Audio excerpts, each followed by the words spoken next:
Wait for it, and we're live. Hey, all you crazy sci-fi and fantasy fans. It's time for your daily dose of shenanigans over here at the Blasters and Blades podcast. Just a couple of nerdy veterans and one chaos coordinator geeking out over our science fiction passions and fantastical fantasies. A place where magic is king, the sky is the limit, and space is the place. We are the podcast that puts the fun in dysfunction. So without further ado, I do have to show this little bit of trivia because we are doing a retro movie review. Boom. All right. So now that we got that out of the way, since we'll be sharing this over there at Upstream Reviews as well, the movie, obviously, Scanners. That is, let me pull up the description. A scientist trains a man with an advanced telepathic ability called scanning to stop dangerous scanner with extraordinary psychic powers from waging a war against non-scanners. That is the summary, so you can know what we're talking about. We're going to try to look at all the things. We're going to look at the trailer. Well, not the trailer. We're going to talk about the characters, the plot, the funkiness, all the things. We're not going to follow the script this time. We're going to see how you like it when we just freeball it, because that's how we roll. But before we do that, we will go over the details. So obviously the movie's called Scanners. It was directed by David Cronenberg. It cost $4.1 Canadian to make it in 1981. It earned, I saw two different numbers on IMDb and Wikipedia is 14.2 million or 6.3 million. I don't know if that was breaking it up between the American and the Canadian audience because obviously this is a Canadian film. And then it was 103 minutes long, or 1 hour and 43 minutes if you prefer. And it was released January 1981. It was the 14th and the 16th U.S. and Canadian and U.S. respectively. So this movie was officially published before two of your hosts were even born. Well, as the old effer of the group, yeah, I was there, but I was 3 when it came out. So what did you think about watching it in the theaters? I didn't. The first time I saw it was in VHS. Like my parents got that. Nice. Okay, yeah. So Stabby, do you want to read the ad copy you found? I can attempt to, but we all know Stabby has trouble reading out loud. Do you want me to read it then? I don't mind. Let's see how I can do. All right. Let's see. Scanners is a 1981 Canadian science fiction horror film written and directed by David Cronenberg and starring Stephen Lack, Jennifer O'Neill, Michael Ironside, and Patrick McGoohan. In the film, Scanners are psychic with unusual telepathic and telekinetic powers. Consec, a purveyor of weaponry and security systems, searches out scanners to use them for its own purposes. How did I do? Wow, you did great. Do we agree that pretty much covered the movie? Yeah, pretty much. Yeah, it covers it. I call it like the Dark Universe anti-X-Men. Okay. All right. So first, what did we think of the movie summary? Are we good with that? Because I think so. I want to move on, but I just want to make sure you guys agreed with it too. Yeah, it's solid because it tells you what you need to know about the movie without giving away any type of like spoilers or anything. It doesn't divulge too much. So I think it's a really good synopsis of what you're about to get into. So we'll start with the elephant in the room. This movie was filmed in 1979, 1980, roughly, if it was released January of 81. So the computers, these high-tech, you're supposed to look at, oh, wow, this company is so high-tech. And they've got computers that are like 12 foot by 12 foot, and you only get the black and white pixels. Even Harold. That was high-tech for 1979, 1980. Yeah, but I mean, you remember Harold from 2001: A Space Odyssey? Like that was even high tech compared to what we were seeing here with the screen. You can't compare Kubrick with Cronenberg. It's totally different approaches to the future. Like no, but I'm talking about just the computer technology because they were filmed close together, weren't they? Yeah, I think so. I don't know exactly when 2001 was filmed. I know it was in the late 70s. I want to say it was like 77, right around the same time. But it got released really quicker because it was a studio film. It had big money behind it. It was 1968. Holy shit! I got that way wrong. So how come the computers on that movie looked a lot more advanced than the real life computers used in this one? I don't even know. That's a deep dive I think I need to go into. Like the all right, so the tech was kind of funny to look at all the clunky stuff. It was weird to see everyone smoking everywhere, like no F's given, because I mean I get it. That's how it was when we were kids, but dude was straight up smoking in a McDonald's right? And so the trench coats that were kind of omnipresent back then, because that's what businessmen wore. Nowadays, you think trench coat, you're thinking, abused kids that do bad things. But back then, it was just standard business attire. The mustaches, oh my goodness. Epic mustaches everywhere. And the coiffed hair. Oh, so good. There's enough hairspray used that you could probably start a forest fire. Yeah, that would be called Aquanet, and it was very popular. So before we start diving into the movie, because we're just reminiscing about the blast from the past on the visuals, we're going to show the movie poster. So this was one of the official ones at launch. They've got others out there, but this is one of the images they used. I mean, if I'm looking at this as a, this might make me want to watch it. Like, it looks like he's turning into a zombie, skin kind of melting off. This is that is the poster. It was also the box art at the video store before, like, the Blockbusters and all that. Like, it was mom and pop video stores. This is the poster art, the cover art, where I begged my mom and dad to rent that movie so I could watch it. Yeah, so that would make me want to watch it. So with that out of the way, so one of the things that I think is it definitely has a slow burn starting. I remember texting you, I'm like, dude, this movie freaking sucks. And then you're like, just wait. And then it went like haywire. Yeah, because it goes 0 to 60 real fast. It was an interesting take on psychic ability. It felt less like what I think of as psychic and more like mind control, but not the cool Jedi way, because you see him like, making these people do whatever, and like blood starts pouring out of his nose, and he's almost having a seizure because it was nefarious intent. So that was cool. And then the iconic scene that makes all the rounds is he was trying to read this guy's mind, and the head, he makes the head explode.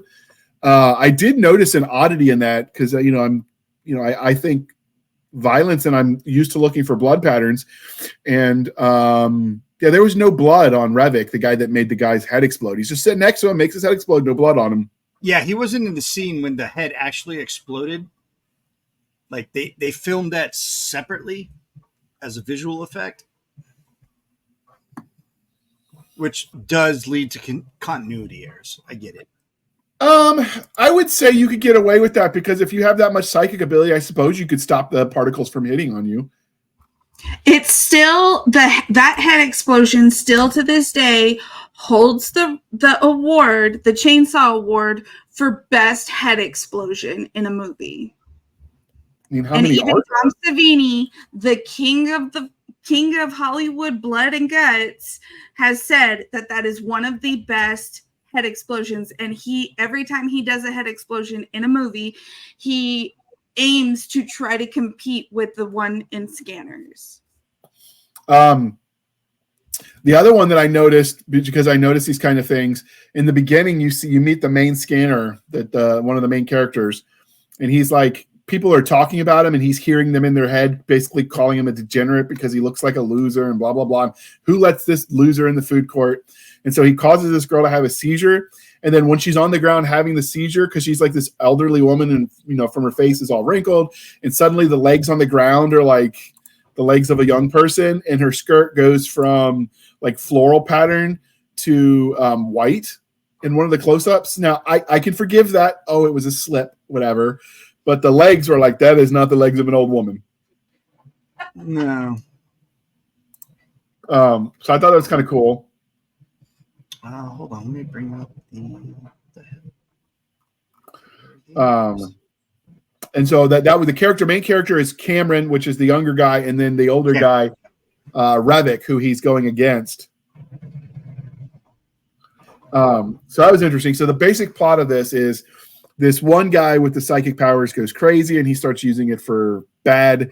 So this company gets this other guy and trains him to go after him as a psychic on psychic hitman to use it for good. Maybe it's a psychological thriller from back in the day when like you couldn't rely on green screen for everything and CGI. So the actors had to actually, I don't know, act. So it was definitely very character active, which is kind of cool. And they got great. I mean, the guy that played Cameron's kind of lame. Like, it's definitely giving Mark Hamill vibes throughout the whole movie. Inexperienced actor, but Michael Ironside just freaking owned that screen. Every scene he was in, he just owned it. Yeah, it was really well done. It was really cool to see the food court scene because it was like a blast from the childhood. But one of the things I noticed is he just walks up to one of the people and he almost does like a Jedi mind thing, and he's like, they basically give him their food, so he just takes their food and goes and sits down and starts eating. Well, he was eating like a quarter of a hot dog. Yeah. You know, so he's a food scrapper too. So everybody that left their trash, he was a homeless guy. And then you find out why he was a homeless guy later on, you know, that his memory had been purged and doesn't know his family, none of that stuff. Like it's a well done setup and rediscovery of a character, which is really cool. We don't get a whole lot of that anymore. I will say that one of the things that I liked, and I don't think we've ever even mentioned this as an idea before, but the way they used some of the psychedelic music to set the scene for the crazy part, like it was like, normally I don't like that kind of music. It's just annoying. It gives that 70s prawn vibe. But in this case, the way they used it to show this guy's clearly not right in the head, like that works. Yeah. I mean, we've talked about this in other shows about like music as a character as well. You know, it's like a supporting character that establishes the character. I think a lot of times it's used to set more like a mood, whereas this one it implied of the very like the message it was sending was this guy's nuts. Right. So I think it was used in a more direct way than I've seen in any of the other movies we've reviewed, which it's just different. Go on, Stabby. I'm sorry, but if you just call him nuts, that's an assault to people who are just a little nuts. Like this guy was off his rocker. He was off the deep end. And it's not just in the sense that, you know, it's telekinetic versus telekinetic or anything like that. They were purposely impregnating women with these scanner children, creating scanner children. No, so what happened? Army. What happened was when they developed the drug, he gave it to his wife while she was pregnant. The main guy did that created the scanners, and it caused this as a byproduct. And when he realized that's what had happened, they started doing it on purpose to other women and making more and more of these babies. So it was the drug that did it, which kind of fits with the skepticism of the pharmaceutical industry, which was popular back then. Like everyone was convinced that the psych industry or the pharmaceutical industry was going to cause the zombie apocalypse. I take no comment on the position this movie takes on the pharmaceutical industry and the role of shots and vaccines. I'm just saying they nailed it. I'm just saying that was what was in this movie, and it's one possible future. Just going to leave that alone. We'll move on. But we're in that possible future. I'm just saying. So it was kind of cool. It was cool to see the cars. It was very 80s, 70s, 80s, where every time a car crashes, it just randomly explodes. Oh, and they all had that Chrysler LeBaron 80s, because my mom had one. It was gray. So I recognized every car, and I'm like, oh, that's a Chrysler. That's a LeBaron. You know, because I rode in, because I was stupid young when this movie came out. And I was also stupid young when I saw it. I probably shouldn't have seen it at the age that I saw it. But I recognized all those cars because they were in my neighborhood. Yeah. Well, I mean, I wasn't going to say that, but we'll move on. Yeah, so I thought the effects were kind of what you'd expect from a movie. It comes off as campy and hokey now, but I still kind of enjoy watching the cars go boom for no other reason. And the bladder effects were spot on. They were pretty cool because that was new technology for them at that point in time. The bladder effects, like when the veins were like protruding out of faces and things like that. Like that was new stuff. That didn't even register, but yeah, I could see that. I mean, it did look cool, but it didn't register as anything out of the ordinary. So the other cool thing was spoiled, JR. We're spoiled with CGI. Yeah. The other cool thing was obviously you had the explosions, but it was like it had a little bit of a noir vibe because a lot of it happened at night, which was kind of cool. The main actress that was the love interest, Kim Oberst, was the character's name. She was definitely what you think of and what the early 1980s thought looked attractive. So the wavy brunette hair that had, I don't know, like it didn't look like it would move in a gale.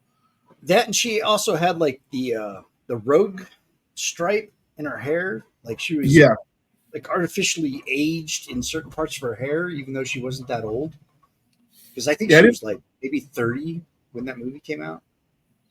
Yeah, I remember watching the gunplay in this movie, and like everyone just got this coolest, most psychedelic looking sawed-off shotguns that are strapped like with the folding stock, and I'm just like, with the little powwow with all the other scanners.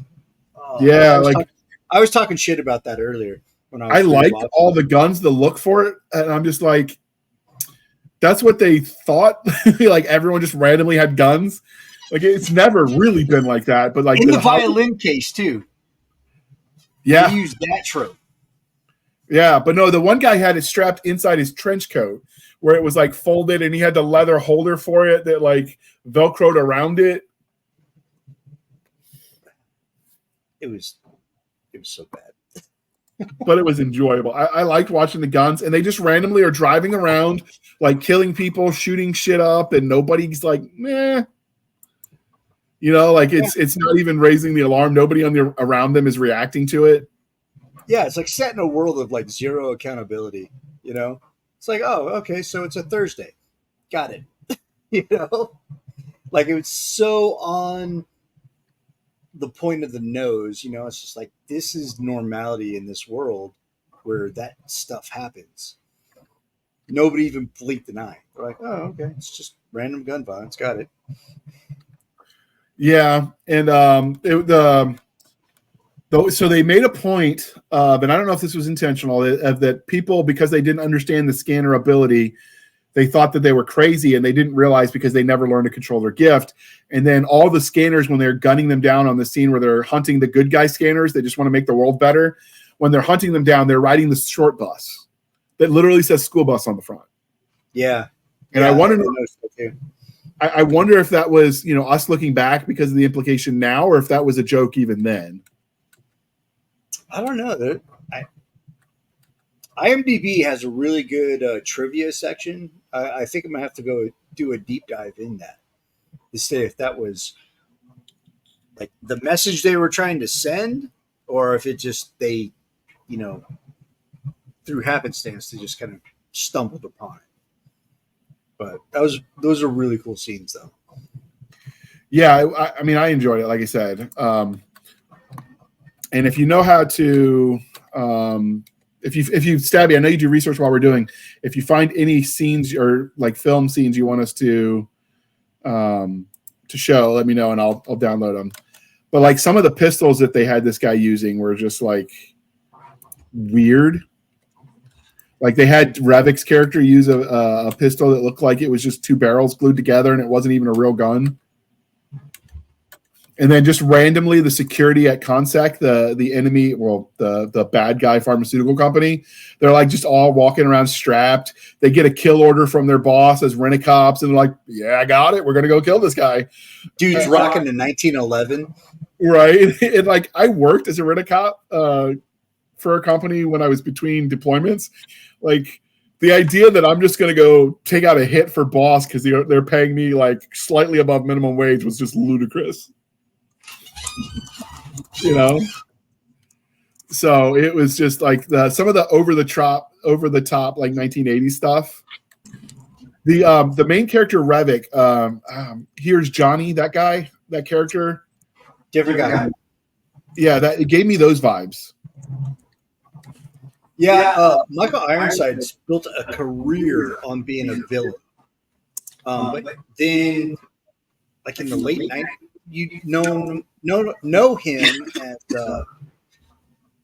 Lieutenant Ratchek in Starship Troopers. Oh, that's him. Okay. He pulled Crazy off really well. Oh, he in the 80s, he pulled Crazy off because he was always the crazy villain. You know, and then like even when we started getting into like the early 90s with Total Recall, he was the crazy villain in that. Yeah, it was good. I really enjoyed it. The movie at the end. Like I said, I had to wait through the first half to get there, but it was worth it at the end because it went crazy. They just went on this random killing spree, walking around downtown with guns, shooting people, and nobody's even blinking an eye. Like they have him when they gun down the bus and it goes into the record store and just crashes. And people are just like, okay, now the crash is done. Let's go back to shopping. Yeah, like then in the 80s, they wondered, like, oh, how are people so comfortable with violence? Because it was in our media nonstop. Yeah, it was definitely, like you said, it was interesting.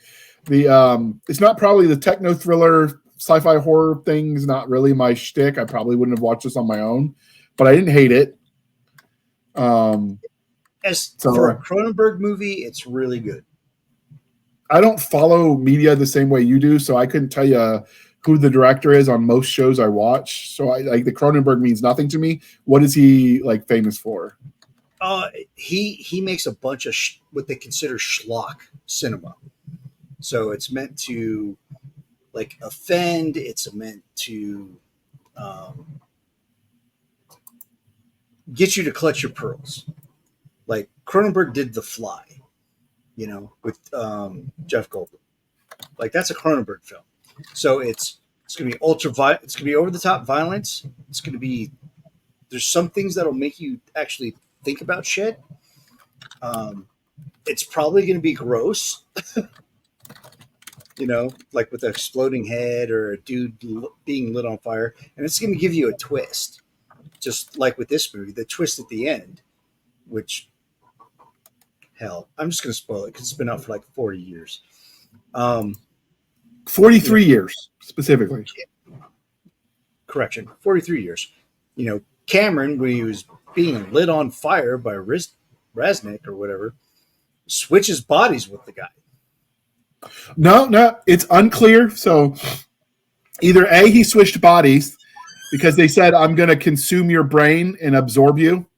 Because basically the reveal is they're brothers and they want to like they're whether they switched or he became the dominant personality, Cameron's in control. Or he's trying to trick her. That could be too. But I haven't watched the other Scanners movies, so I have no idea if that fits. There's more than one? Dude, there's like 5 of them. So there's one theory is that Revik is in control and he's trying to trick Kim. And another theory is it is what it says that his body got burnt to ashes, so he took over the other body. They had a really cool scene at the end of the psychic on psychic battle where the guy's eyes turned white and just randomly exploded, which was kind of cool. And it was like 1980s over the top, like blood spurt stuff. Oh yeah. The other theory is that the reason that Cameron has no memories of his childhood is because when they have the scene where Revik like drills a hole in his head to let the people out, he said, you think, okay, this guy's just schizo. There's one theory that Cameron really was trapped inside his head and he was birthed through this guy's psychic power and he didn't exist until he drilled the hole in his head and let him out.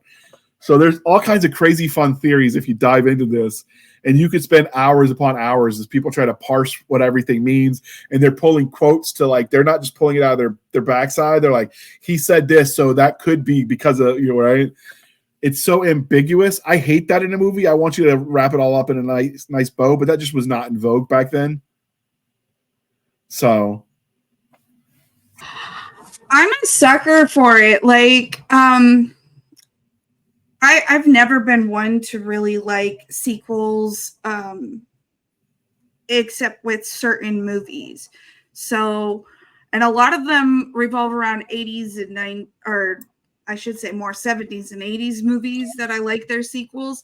And this is one that I'm worried about watching the sequel because I loved the first movie so much. I don't want it to ruin it like a lot of sequels do.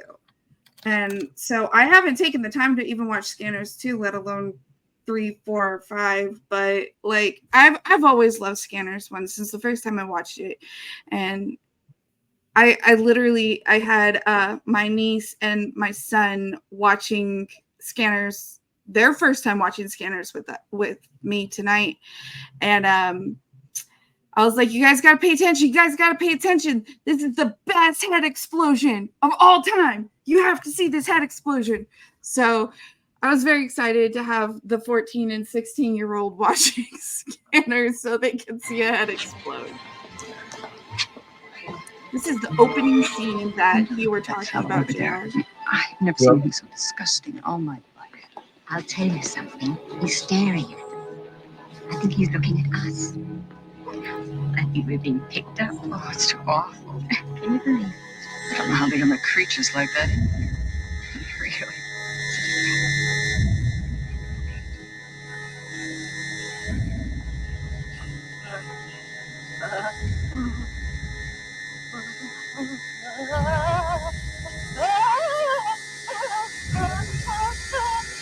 And what's the matter? Oh, help someone, please.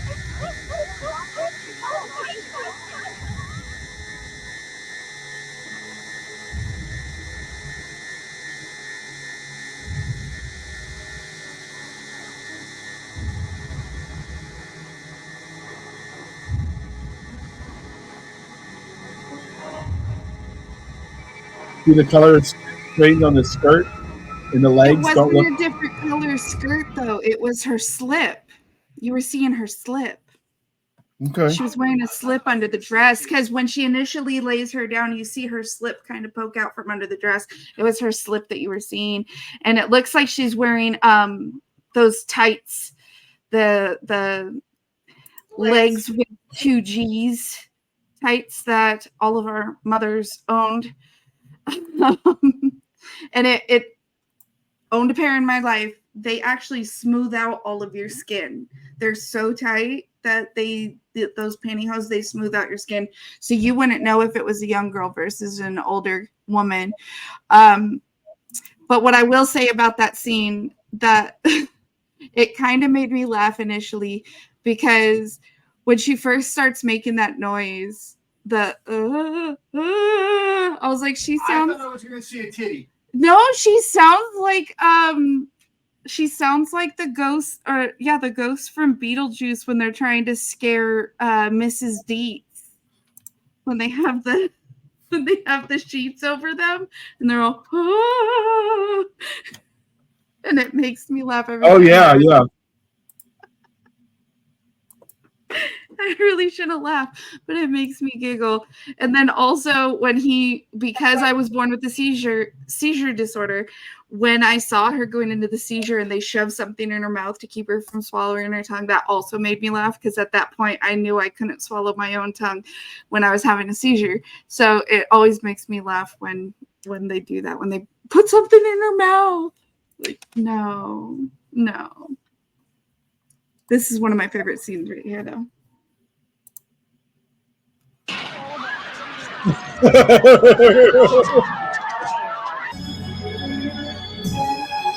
That's it.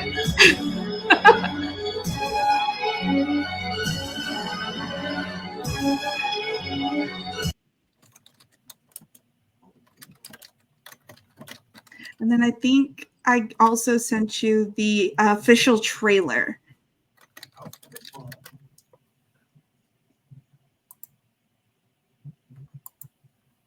But yeah, the music, you hear that music in the background though, they used to set the mood that feels like, it's had other purposes. Because all the movies back then did. Yeah, it was I don't know. We all know. We all know. We all know. The over the top gunplay was kind of cool. Like it was part detective movie, which I really liked. But while Nick's getting that ready, we're gonna talk to you about our sponsor today. Oh, Nick, show it, and then we'll talk. Okay. This is the official trailer from 1981.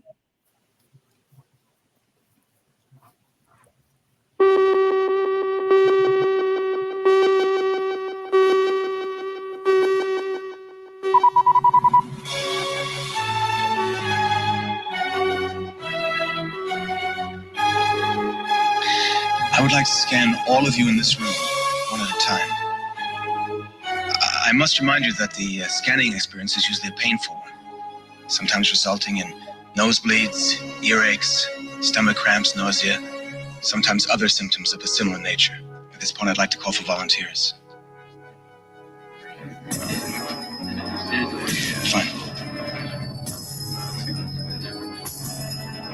Just sit right here, please.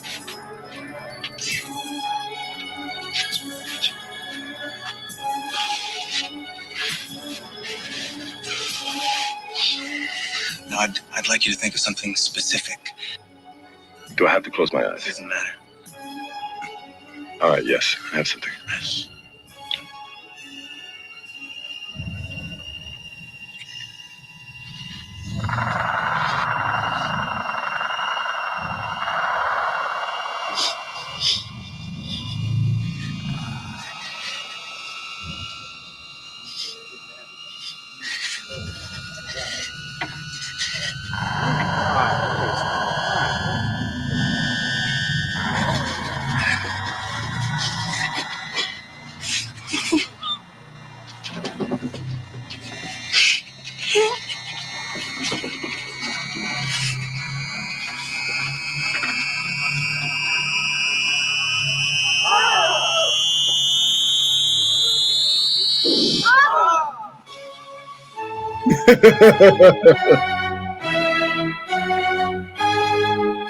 The Mind Force.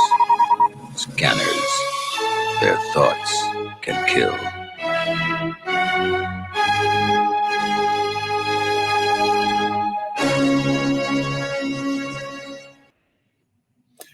So, would that make you want to watch the movie?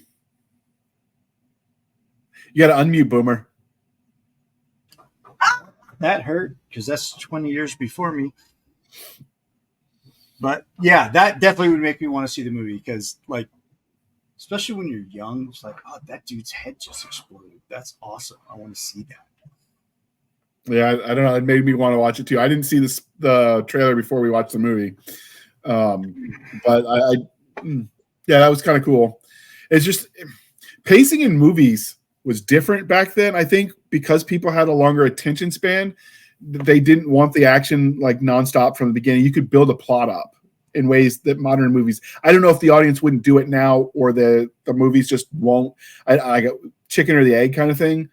I mean, it's the reason why today's audiences call older movies a slow burn because it was building the world, it was building the characters, it was building the plot, you know. And with TikTok and Instagram and X, you know, like we're given segments of like a minute to like 3 minutes, you know. So anything longer than that, we're looking for the next thing to entertain us and drop that, you know, serotonin. Yeah. So, yeah, that would make me want to watch it. Stabby, you want to weigh in? You got to unmute though. I actually saw the trailer before I ever saw the movie, so I was absolutely down for it. I came into all of my movies thanks to my grandfather. He had VHSs of all of his favorite movies, and so I would sit down and I watched the movies. And if anybody is as old as we all are, they remember that VHSs, you would have the previews in the beginning of the tape, so you would actually watch all those previews. And I don't even remember which movie I was watching with my grandfather, but I saw the scanners and I was like, can we watch that? I want to watch that. And so he made sure to go out and about to find the VHS of scanners. And so we were able to watch it. And I absolutely loved everything about it. The whole movie, no matter how cheesy it looks or is, it has a special place in my heart. But if you do your research on it, it's funny because they'll openly admit that they goofed up when they did the head explosion, because when it happens, not a drop of blood is on the desk and not a drop of blood is on Revok. And they're like, yeah, that was our mistake. That was our goof, but we left it in the movie anyway. So if you actually watch the movie and you just are one of those people who comes to love that movie, you'll notice there's no blood on the desk and there's no blood on Revok afterwards. So, and as far as where to watch the movie, and then we'll pause to talk about the commercial. You can watch it on HBO Max, Amazon Prime, or YouTube if you've got subscriptions. It's included in your subscription. You can watch it on Apple TV for $3.99, I think. That's what it was at the time we recorded this. Obviously, those prices fluctuate. And with that, since he's probably going to get a refill, adult sipping up time. But with that being said, the sponsor for today, because we didn't want to interrupt the flow, and we like coffee, we're letting our affiliate sponsor, Coffee Brand Coffee, sponsor this episode. So Stabby, we didn't do this in the beginning, but we're going to do it now since this is the time. But what's in the coffee pot today? It is the Coffee Brand Coffee bourbon flavored coffee. But Mixed with. No, you're the only one that mixes it with things. I mean, I mix it with my creamer, but that's it. But anyway, blend it with the blueberry stuff sometimes. I'm out of the blueberry stuff. But I buy our coffee as whole beans because I believe that it lasts longer. And it keeps I got the blueberry cobbler one for the K-Cups. I've got to find a creamer that'll work for that. So that way. Peppermint mocha. Peppermint mocha and blueberries? I'm telling you, it doesn't sound right. But it is perfection in a cup. Don't argue with her, JR. She knows what she's doing. She's a mixologist when it comes to this shit. So anyway, so if you use the code in the show notes, the link in the show notes, code is podcast Grunt, you do get 10% off. And what the flavors are going to be available right now, they've got s'mores and strawberries and cream and a few others. Can you pull that up for us while we're talking? But I don't know when this episode will air, because whenever there are episodes, just so you know, dear listener, whenever it's an episode where it's just the three of us, those always get booted whenever we have important air dates. So sometimes a guest will come on and like, hey, I'd really like to time this to my book launch so that way I can use this as part of my marketing. We don't mind doing that. We find new viewers. We're cool like that. Like we'll make the sacrifice. Well, that, and we find new viewers by authors sharing it. So if it's part of their launch campaign, it helps us, right? Like, so it's a win-win. It's as far as that goes. So we don't know exactly when it's going to be aired, but right now, at the time of recording in late July, what are the specials right now? The specials right now, there is butterscotch toffee. Ooh, I'm going to try that. There is s'mores. There is the blueberry crumble and strawberries and cream and blackberries and cream. And I swear I just saw another one. Blackberry cream, hazelnut churro, s'mores, and orange creamsicle. Those are the flavors right now. So, and obviously that changes. I want that churro one a lot, though. What is a churro? I don't know. How do you not know what a churro is? Clearly, I've been deprived. So why don't you tell me what a churro is? Have you never been to a fair or a Costco or Disneyland? I went to Disneyland as a kid. Don't remember it. I just remember waiting in line. I don't go to Costco. I have Sam's Club like a civilized human being because Members Mark pizza is delicious. Sam's Club has churros too. Oh, that's the like the cinnamon twist stick thing. Yeah.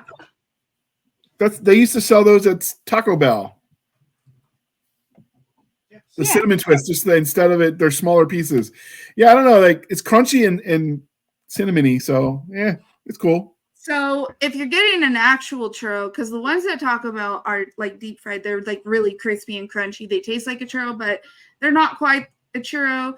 But like a churro is soft on the inside. It's deep fried dough. And the outside is nice and crispy, and it has the cinnamon sugar on top, but the inside is like just gooey deliciousness. And if you get them from the right place, you can also get them with caramel in the center. But the coffee brand coffee is supposed to be a hazelnut, like Nutella type flavoring with the churro flavoring, and that's why I want to try it. Nick, are you ready to give up all hope of humanity's future? Can I black pill you for a moment? Yeah, sure. Nutella has released Nutella cheese slices. So they're not actually cheese, but they're slices like cheese for you to put Nutella singles on your sandwiches instead of spreading it with a knife like a civilized human being. Or a spoon. I don't know how I feel about that, actually. Like I would totally do that with s'mores because Nutella is an invention from World War II because of the like chocolate was like rationed, so they came up with Nutella. Nutella's awesome. It's amazing little treat. But would I use it on a sandwich? Hell no. Jesus Christ. No. All right. Hold on. I'm going to show you this. Please don't. Are they putting on actual sandwiches? Yes. Hold on. I'm going to show you. You don't believe me. This is real. No. Please Here we go. Please be AI or fake or delusional crazy people. No. Okay. So with the fruit, I can see. They're not going to melt right.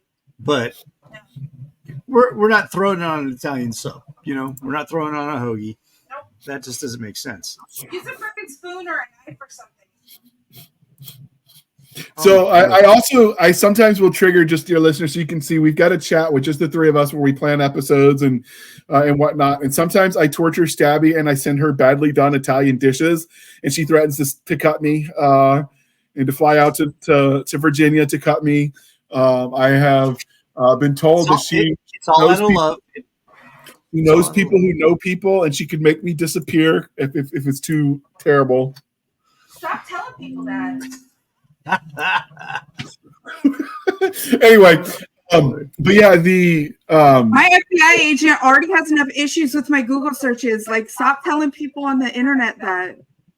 So the coffee brand coffee, before we move back to the Scanners movie, it rotates. Like right now, the candy that's available because they sell snacks is just the toffee nut. They don't sell the tea anymore, but you can buy until they run out. The tea infuser, which is just a metal ball that you close that you put the loose leaves in, and it's got a handle. So if you don't have a specific loose leaf tea maker, you can just use this, which is kind of cool if you only want to make like a cup at a time.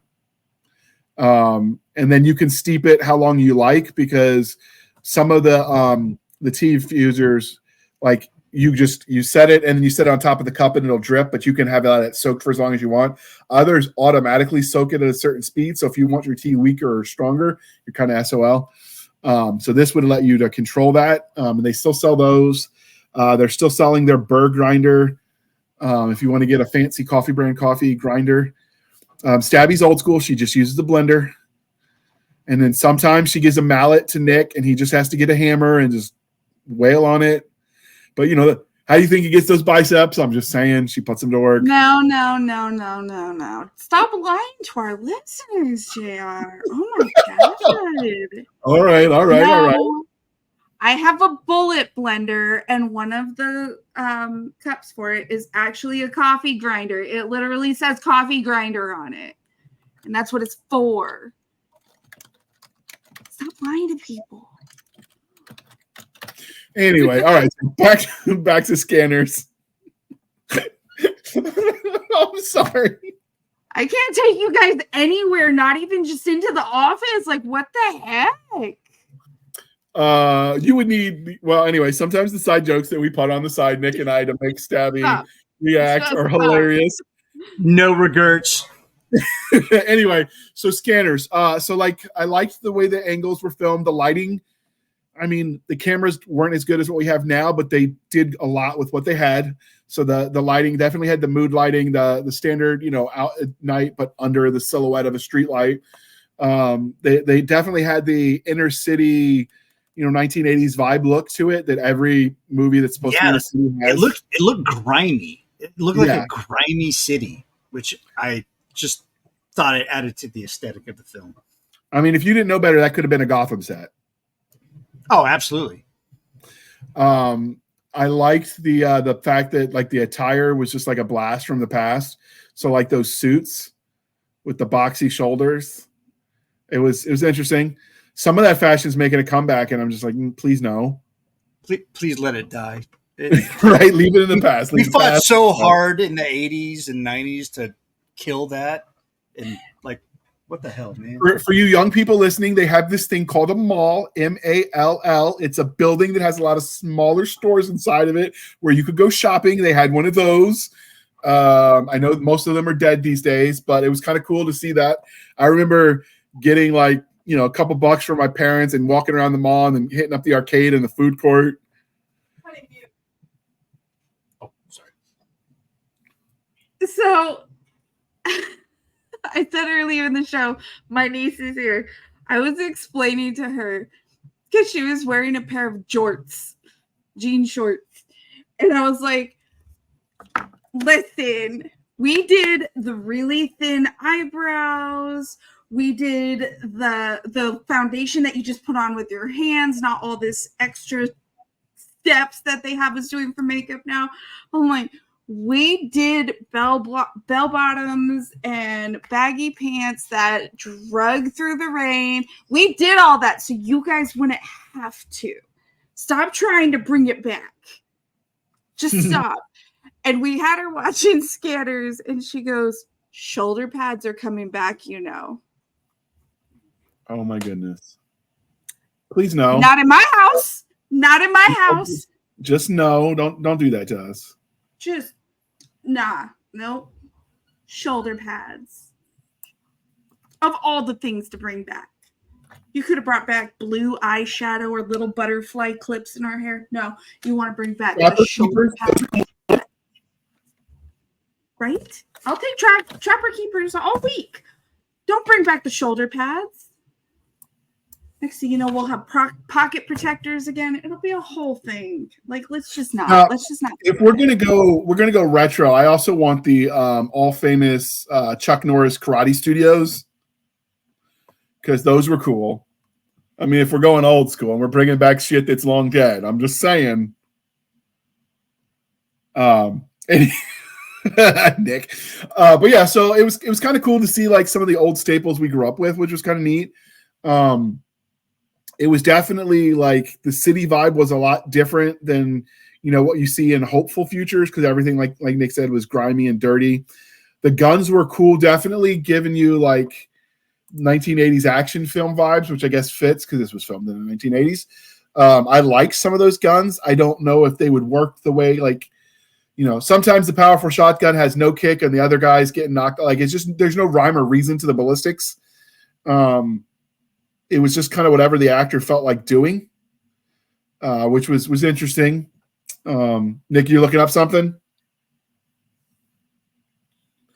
The ending was ambiguous. We've talked about that. But that was kind of a film staple back then.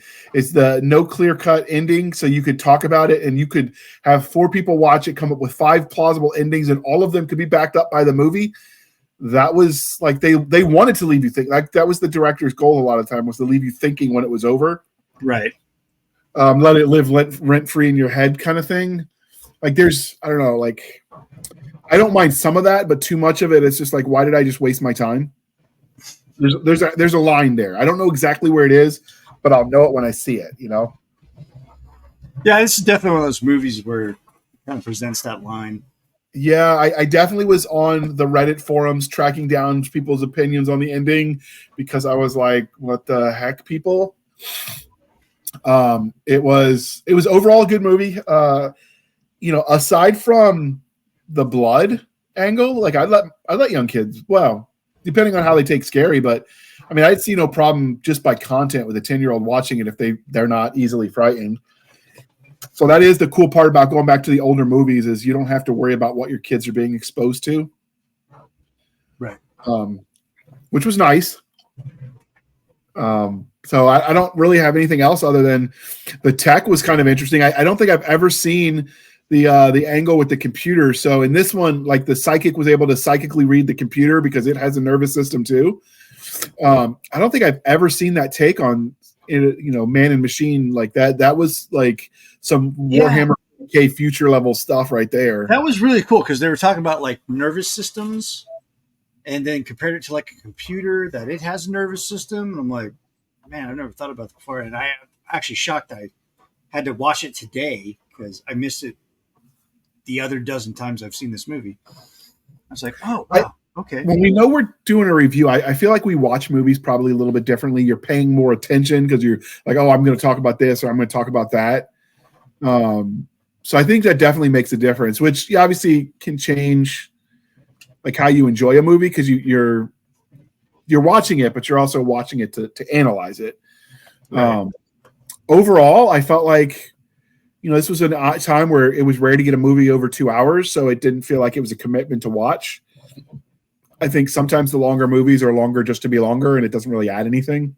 Yeah, no, it doesn't add any depth to it or anything. Yeah, this felt like the perfect length. The ambiguity with the babies too at the end, like the scanner that was more powerful than Kim, who was supposed to be pretty strong because she was leading the rebel faction, as it were, and the baby in utero was able to do like things to her. Like that was kind of cool.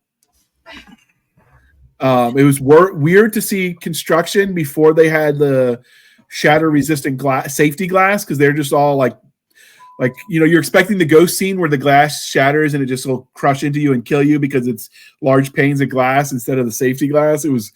That was interesting to see that again. Like if you were never afraid of glass, now you can be. Yeah, feel free to be afraid of glass. It definitely left you thinking. I don't really have anything else to say about it. What about you, Nick? No, I don't really have much more to say about this movie. It's probably one of my favorite horror movies, definitely in the top 25. I really like the bladder effects, the head exploding scene. Still, nobody's been able to outdo that. The acting's kind of a little wooden from the hero's perspective, but the villain's perspective, that acting is spot on. But if you think about the wooden, like there's a term in psychology they call a flat affect, which is a symptom of psychological conditions. Like, given that they portrayed these people as slightly crazy, like I just took that as more symptoms of their insanity or like their psychological drama. I never thought of it that way. That's probably a new way I can look at it. Like I try to give the benefit of the doubt to movies and books until you kind of break the immersion.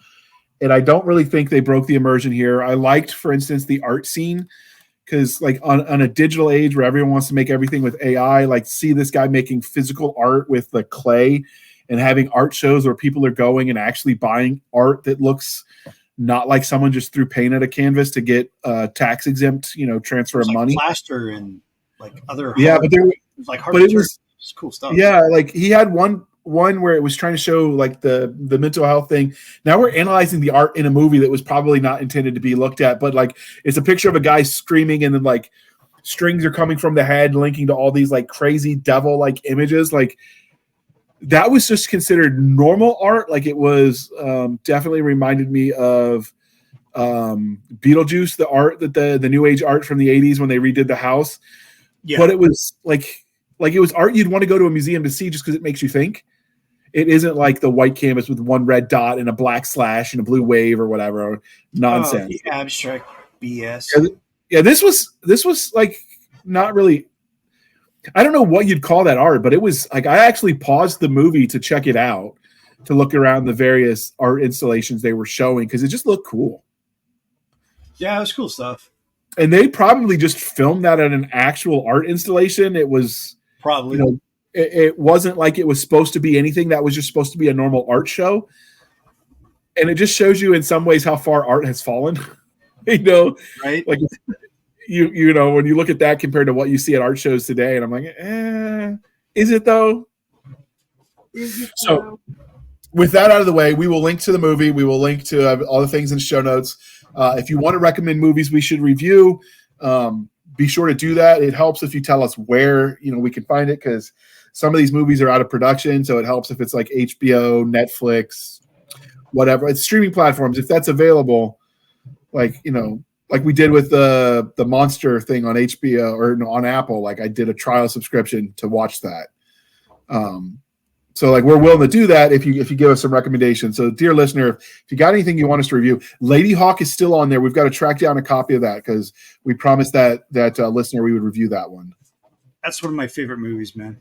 Lady Hawk and Beastmaster were the two we owe. Yeah. So we'll have to do that at this summer while we're still doing some movies. But anyway, so if you've got other movies than that you want us to review, like hit us up. We're open to try new things. It's kind of cool to look at some of the older movies. It's always fun. We're less likely to get copyright strikes for reviewing them. Sometimes the movie theaters that made them aren't even in business anymore, which helps. So anyway, with that, Nick, what are you working on right now for comics? The same old. Right now, I'm finishing up some pages on Corvid and Sparrow. I'm overviewing some pages that are coming in from Phantom Hawk, Resolute, and Quickwire, our Speedster. I'm having those pages colored right now. So yeah, there's like 3 books in the works right now that are hopefully at least one of them will be ready by Christmas.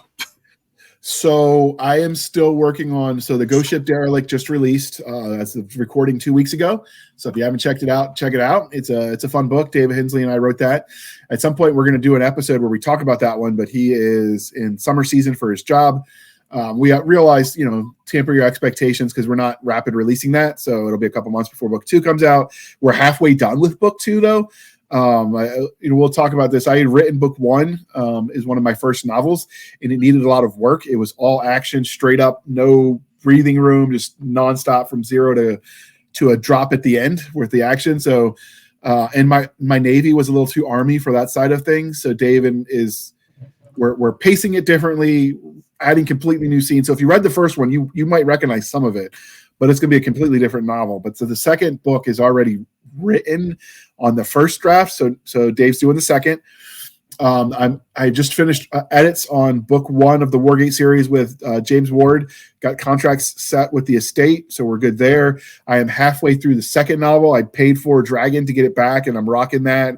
Get about 2,000 words a day, relatively clean. The only holdup at this point is I'm having to cross-reference what we did for descriptions just to make sure. Normally I do a Universe Bible before I start, and I'm good. James was more of a pantser, so I don't have a lot of that written. So I've got to see what has already been written so I don't contradict myself, and then I can add in descriptions from there. But we're making progress. It's a lot of fun. I got to play in Duat, which is like the afterlife in Egyptian mythology.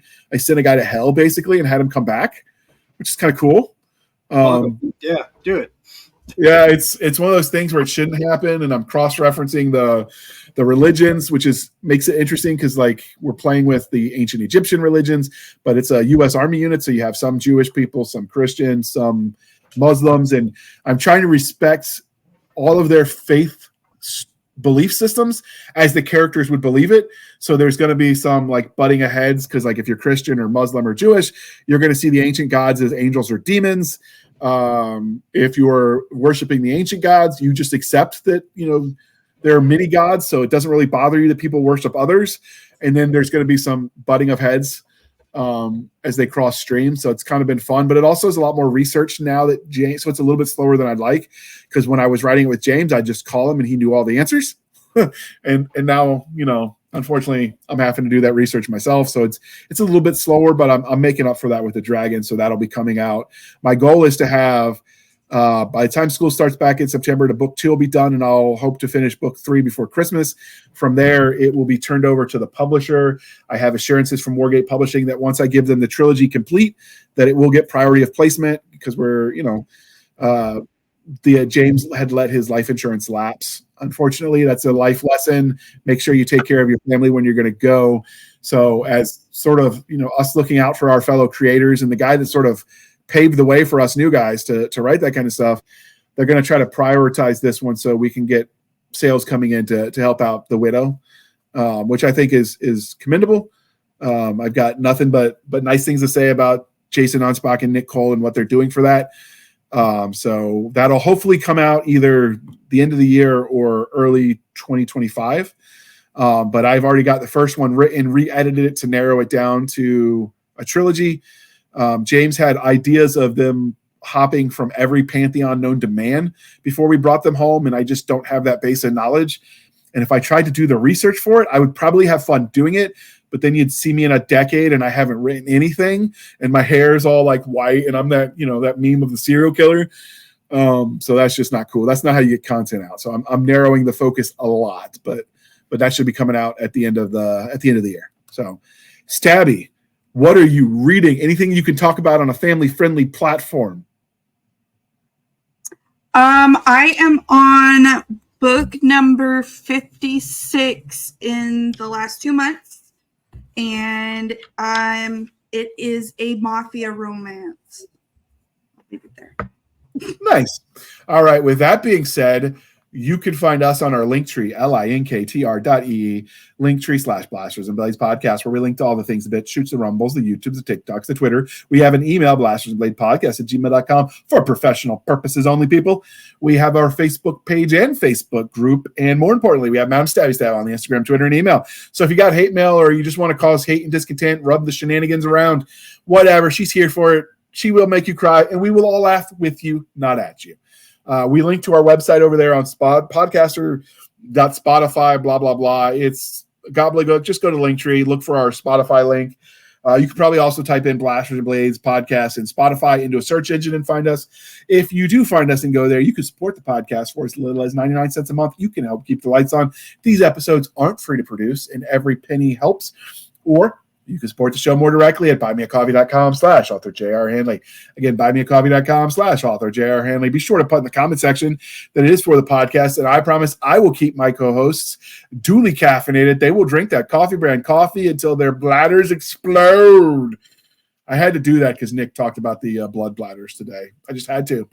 Hopefully you didn't get bad mental images. And before it gets any more awkward, we're just going to say thank you for spending some of your precious time with us. For my crazy co-host, I am J.R. Handley, and this was the Blasters and Blades podcast. We'll be back next week at the same time, where we'll indulge our love of nerd culture, cheesy jokes, and all things that go boom. Thank you for sticking with us through this hour. Stabby, Nick, it was fun. And with that, we are going to hit the button. Wait for it. It's still